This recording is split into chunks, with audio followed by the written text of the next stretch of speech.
Today, we're going to work on our two first foundational moves. We're going to work on pulling and squatting. We're going to start with the upper body because it's typically the easiest to pick up.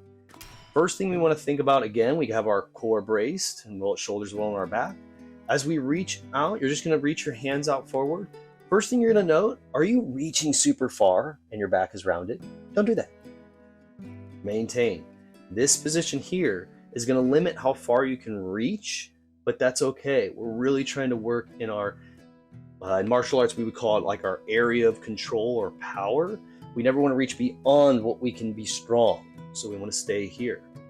So I'm going to roll my shoulders on my back or down and down. Maybe that's a better way to think about it. Core is turned on. I'm going to reach my arms out just as far as they go. From there, I'm going to draw my wrist or draw my elbows back and my wrist to my rib cage.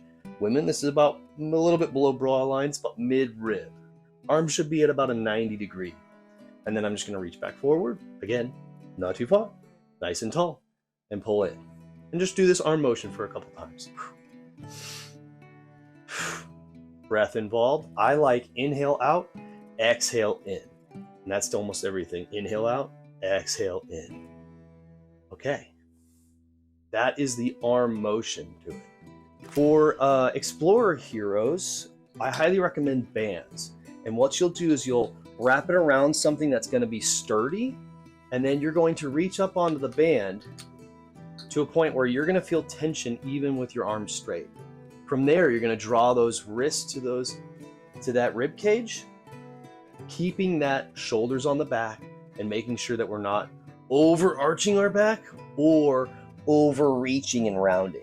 Nice and tall as we pull up.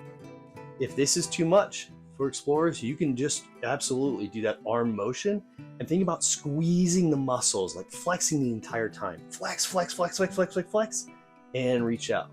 This is actually a technique that Bruce Lee would do all the time. And advanced people, you can do the same thing. Flexing the muscle, drawing it in, and then kind of releasing as we go out. Still gonna activate, still work the body. That's a banded row, attaching it to something solid and drawing it in. Adventurers, you might have some weights. One of my favorite versions is to do a lunge. So I'm gonna have one leg forward, one leg back. The farther I lean forward, the harder it will be both on my core as well as on my arms. So I like to get into about a straight line from the head to the heel, maybe a little bit lower if I'm feeling it. And I'm gonna do that same motion. Drawing those elbows back, wrist to rib cage. That's my best favorite at-home row. Now again, from there, we can do a bodyweight row using things like rings or bars. A little bit more advanced, but it does use more of the core, and it's ultimately where I would love for you to get.